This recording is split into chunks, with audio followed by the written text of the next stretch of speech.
Hey, what's up? It's the Lit House, and check this out.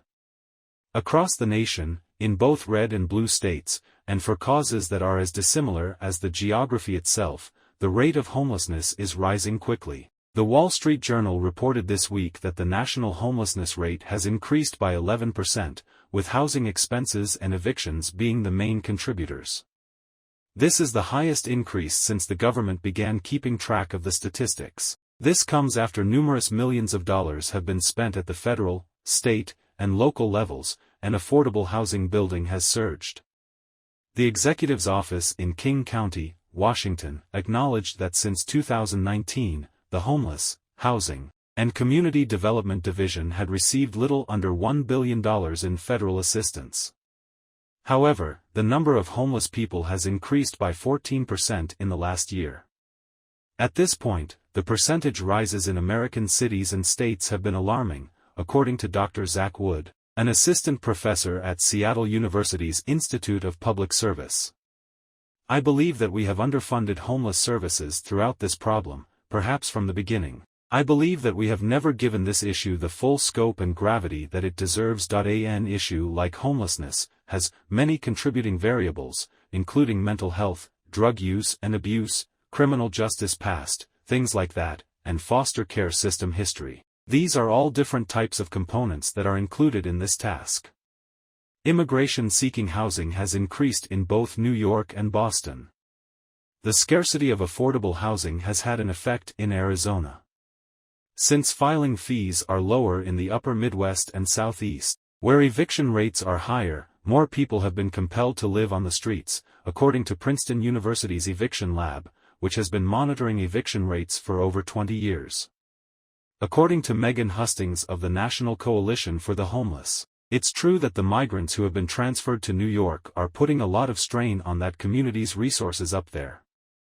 However, she acknowledged that there are challenges in every municipality, ranging from the expense of living to the gradual defunding of federal services. The rising expense of housing and living in our communities has not been matched by wages, she claimed. If you took 1% of the Department of Defense budget, you could provide a one-bedroom apartment for a year at the national average to every single individual who is counted as being homeless by HUD, so 500,000, 600,000 people. Hustings asserted that she thinks there is a direct cause and effect relationship between the lifting of eviction moratoria nationwide. Co-executive director of Purpose Dignity Action Lisa Daugard has long fought for reforming the systems that address addiction, homelessness, and public safety.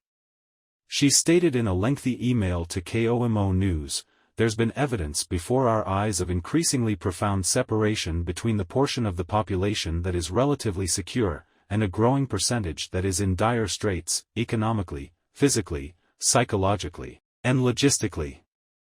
She attributes this population division to the COVID-19 pandemic's economic polarizing effects and an unfair allocation of relief supplies.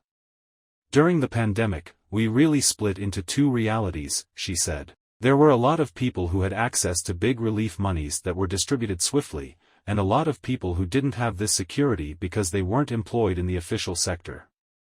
Recovery from the conditions that many of those people lived in will be exceedingly challenging. According to me, the problem is not simply more people who are homeless, but also more severely desperate circumstances and a more difficult path to recovery, she continued. If this is true, and it is for the people we work with, it means that many people require a higher degree of care and assistance than most policymakers are aware of or willing to provide. That's not promising. The City Council and Mayor of Seattle, Bruce Harrell, are asking voters to approve a $970 million tax that they claim will be used to maintain affordable housing stock and develop new, subsidized rental units. Seattle has grown more quickly than many other communities in the nation, according to Wood. Consequently, that has already had some type of an impact. However, he emphasizes that while other governments are currently having trouble understanding it, the problems in Seattle may not necessarily be the same. According to Wood, it is also the most complex because it is so interrelated with so many other factors around wealth inequality, experiences of poverty, and the kinds of programs that we've been putting together to address these challenges. Policy struggles to deal with that kind of complexity because we prefer to identify direct issues and identify immediate fixes for those issues. Please share your thoughts with us in the comment area below. Don't forget to like, share, and subscribe.